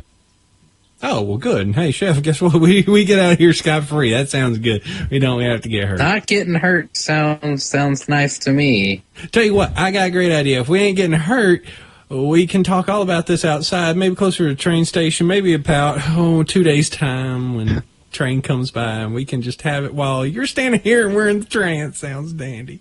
Mr. Alderbench kind of comes up behind you, and he's got a push dagger in his mouth and kind of pokes you with it. Ah! Oh. All right. You know what? If that idea didn't suit you, we can always negotiate. That's fine. You see, we have a highly trained force ready to move into Equestria. All disguised as part of our plan. 24 doctors, 1,000 shepherds, and Ms. Nutmeg cuts in, 2 divisions of farmers, 44 judges, 12 eccentrics, 850 private nannies. That's all right, but you got brewers? Yes, that as well. Oh, dang. They're going to cut in our thing. I know. Look at that. You making that. Business. See, that was the thing. Okay. I was thinking we could cut into it. So, all right. You got all them ponies, but what are they going to do? Having farmers and nannies, that doesn't make much sense. Isn't it obvious? It's all part of the plan. We replaced the residents of this town and allowed us to set up our base here in secret. Okay. All right. Well, you're. You know what? Tell you what. This is what me and Chef will do. We will completely. All right, Chef. You close your eyes. I close my eyes. Oh, hey, we just got here. How's it going? My name's Apple Cider. Nice to meet you. I'm actually a cider maker from all the way out in Ponyville. Nice to meet you. This is Chef. We've never been here before. Are you going to finish your drinks? And why not? Finish mine. I've finished my drink. Everyone in the room is still like kind of awkwardly staring at you, and they wait for you to kind of finish slurping them up. So imagine it's hard without levitating it. Yeah. Have to hold the cup lipped in the teeth and then tip back. It's a sippy cup, whatever. The gyro bowl. Blasted gyro bowl. Couldn't escape making a reference to that. Sorry. Euro bowl. All right. Yeah. Come on. As you kind of finish, Broly steps up to you. Very well then. I just want to say goodbye. And thank you. Okay. You're welcome. Alderbranch walks up and he kind of spits out the push dagger at your feet. Me too. I'm sorry about the little business earlier with the locking in the room and all. Oh, no harm, no foul. Always nice to get an apology after being chased and whipped and kind of having to rake and stuff. Miss Nutmeg She kind of looks wistfully. I would not have surrendered to any pony else but to those of your caliber. You are brilliant adversaries, and you've made fools of us all. Well, glad we could be of service. Yes, you're quite ingenious, Mr. Cider and Sandy. We thought this operation was foolproof. We reckoned without you two.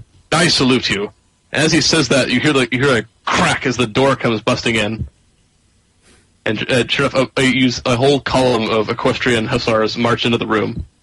All right, get a hold of them. And immediately begin arresting everyone in the room. I'm immediately of the on the floor covered head variety. I'm just kind of like, well, this is an odd turn of events. I kind of shuffle against the bar, make sure that all those nice young equestrian hussars, they can arrest everybody they want to, and not me.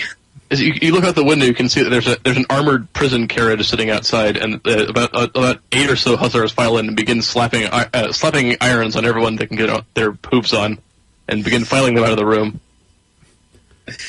Chef, I hope they ain't gonna think that we're part of them, because we totally ain't part of them. We had reservations. Remember, we had reservations.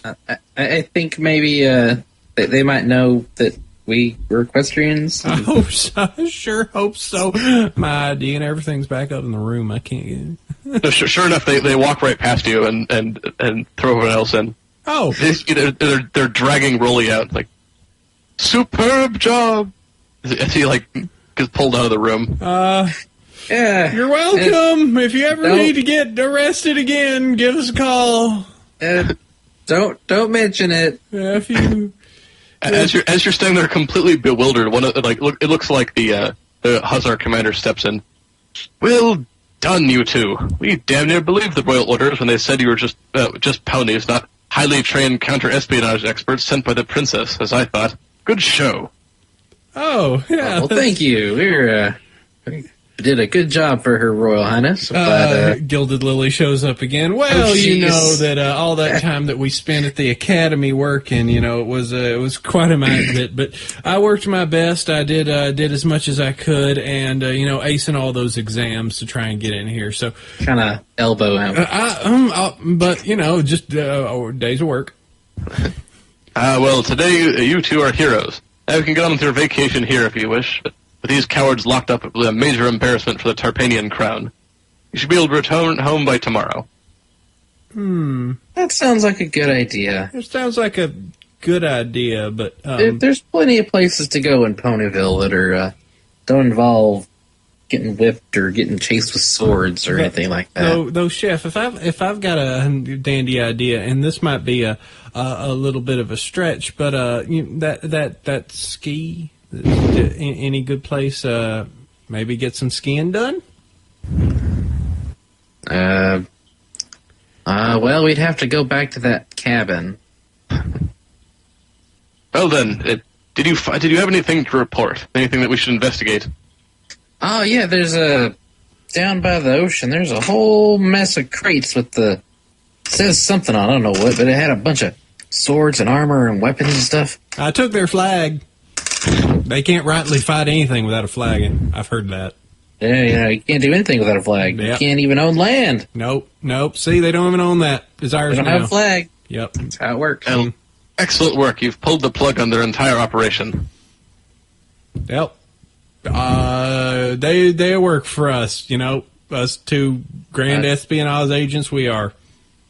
I hope Celestia is happy with how things worked out today. Tell the old lady, looking forward to seeing her again. All's well that ends well, eh? Tea? Yes, please. Yes, I could use some tea. You know what? Have you tried, I'm just curious, are you much into cider? Because I've got some cider over here, not too bad. And he again just goes on. Yeah. and if this was a TV show, we'd do the slow pan out the window and roll to the credits here.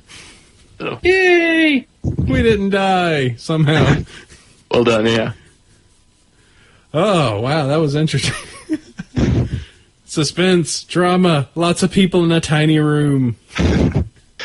Yeah, that's a visual gag that worked a lot better in the TV show, but I've always had fun playing it visually, or playing via without the visual component to it. So what was the TV show that was based off of? I'm curious. Okay, so it's a series called Ripping Yarns, and if you watch Monty Python and such, it's got 9 episodes. Each one stars Michael Palin. See, again, I wish it was on YouTube. There's some of it looks like on YouTube, but I'm doing the Wikipedia now. Yeah.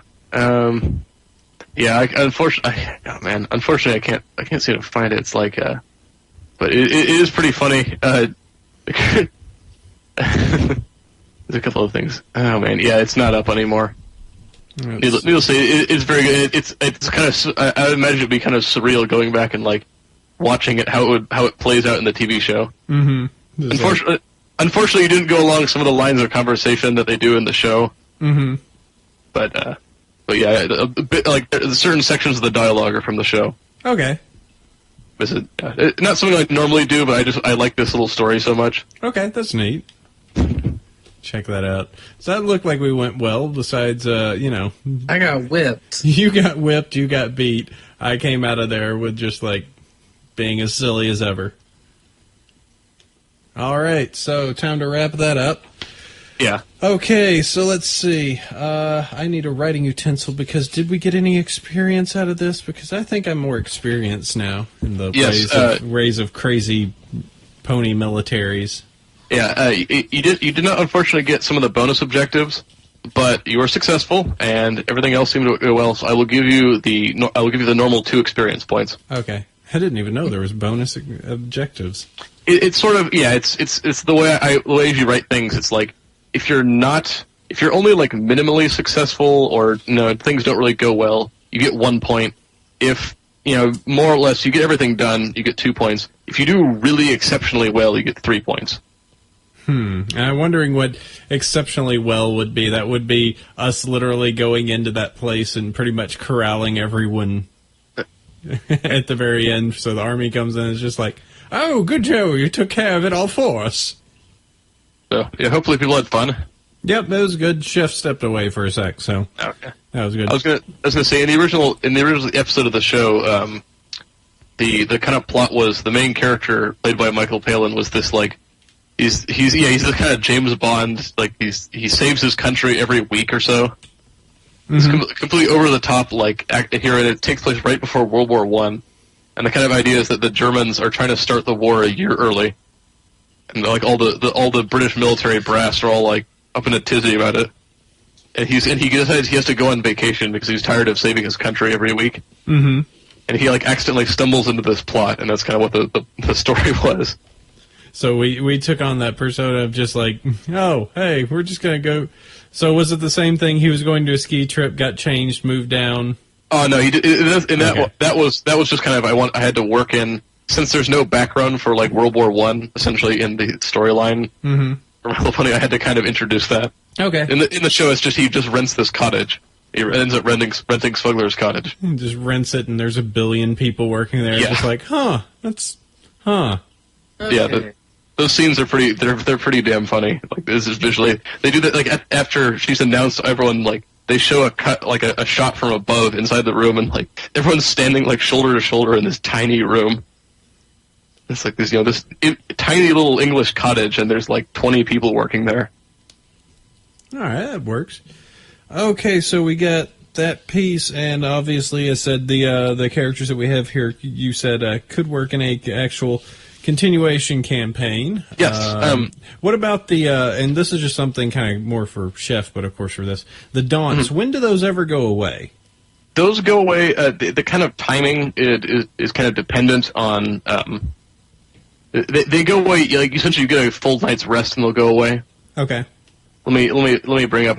Let me bring up the module real quick. Actually, I'll read the exact ruling for it, because even I don't remember all of this off the top of my head. but yeah, generally daunts are not that hard to get rid of, especially compared to wounds in the system for Savage Worlds. Okay. But let's see. And you have 3 things here: daunts, wounds, and fatigue, and those are just coming from the 3 different ways you can get them. No, not exactly. That's the character sheets are technically outdated now. I mean, I have that provisional edition, which is the current rule set, and that one I have not made a new set of character sheets, and in the provisional edition I removed wounds entirely. Okay. That's what you have in basic Savage Worlds, and since there was no like actual wounding. Yeah, that's I kind of removed it. Like any actual physical like confrontation, you just take fatigue, and so yeah, I removed wounds. A couple of things. Yeah, so daunts essentially work the same way, but yeah, it's just it's supposed to be like your motivation and will to keep going. So and then the kind of is you have to kind of flavor how combat works and how like the course of things go. Mm-hmm. The idea was that if they had managed, if Chef got taken out, like he was just like hogtied and couldn't move. Right. So that was kind of the situation, and it's different in different situations. But yeah, it's generally like every complete rest you get, like a decent night's rest you get, you can recover one of your daunts. Okay. And there's other ways to do it too, but. So Chef gets 2 nights rest in this creepy little town. Yeah, it's the end of the adventure. You can just recover whatever you want. And then since you got 2 experience points, and every 5 experience points you get to have you essentially get a level up. Kind of, you get an advance. Okay. And it would when you over 5, it would normally get you. You can like up your skills or up one of your attributes or gain an edge, that kind of thing. Okay. Remove a hindrance if necessary. Actually, no, your hindrances stay there. Oh, okay. Because there's supposed to be kind of character flavor. Character flavor, okay. Unfortunately, it's like it's especially in a one-shot and a short one, it's really hard to work in your hindrances. Mm-hmm. But I think you guys played them up pretty well, because Apple Cider keeps talking. Cannot shut up. Yeah. It kind of turns into just like, what would Shut Cider be? Well, he's the constant salesman for his own stuff. Can't shut his mouth. So yeah. And as I said, yeah, you can keep that experience. Keep note of that, because if you ever do have the time and wish to play, I have that living campaign going. That actually starts tomorrow morning. All right. And saying if you ever have the time, I know you guys are very busy, but if you ever want to, if you ever are interested, just send me an email, and I can definitely work you in as like a special guest. Special guest on this week's Savage World of My Little Pony. Pretty much. I'm Apple Cider. the way did you hear about the time when I was a spy? God, he's not lying this time. That's weird. Hey, he's actually telling the truth. Yeah, that was the kind of idea. It was supposed to be like, you guys got your tickets mixed up with the actual spies. No, we're supposed to get off here. Yeah, so that was it. Like you ended up being you ended up stopping them. So, yeah, but yeah. So if you're ever interested, just send me an email. I can tell you if we have some event going. But you can always play those characters. They're perfectly legal. No. My perfectly legal pony. Yeah. So and the idea is, as you play the living campaign, you chart your experience over the different games you play. So it's this kind of thing. You kind of build up your character over time. Okay. But all the games for the living campaign are like, aside from a couple like 2-shot games, most of them are 1-shots, and they're all non-sequential. So you can play them in like whatever order you want. Okay. All right. Well, let me go ahead. I'm gonna kill the recording real quick. So, okay. Everybody, listening and all that fun stuff. Hope you had fun. Hey, go ahead and tell them where they can find it again. Oh yeah. Okay. So, if everyone's interested, I have all the stuff for this game on my DeviantArt account, and if you're looking for it, I guess you'll probably put a link in when you post this up. Probably. But just in case, it's my DeviantArt account is GiftKrieg23 at DeviantArt. And if you look for it, there'll be links to it. I have all the materials. I have the module. You will need, if you wish to play this game or run it, you need the Savage Worlds Explorers Edition to play. But you can also go to the Savage Worlds company website, and they have their test drive rules, which are like kind of quick start. It gives you the basics of the game, so you could learn how to play off of that. Mm-hmm. And you can always, if you need to find it, just go to Google and type in Savage World of My Little Pony. It will link you immediately to the old edition, so look around for the newer edition. Yes, if you go to it'll go to my DeviantArt profile, and then on the front of it, on the front page, the first thing that you'll see is a link that says the Savage World of MLP FIM, and it's got kind of a cool little logo. And you click on that, it'll take you right to where you can download it. And just to everyone, because I need to tell this, I need to reiterate this every time. Do it. Ignore the Google Docs reader. I hate that stupid thing. I wish I could disable it. but it does not load any of my materials properly. I don't know why. So just go straight to the download file button on the right. All right, sounds good. Well, let me go ahead and end this up. Hope you guys all had fun. This is kind of a little extra recording thing. Yep. Wow, it looks like I've been on this call for 8 hours. So, Yeah, we really have. Ugh. All right, let's go ahead and finish this. All right, Okay, everyone. All right, let me hit the stop. And,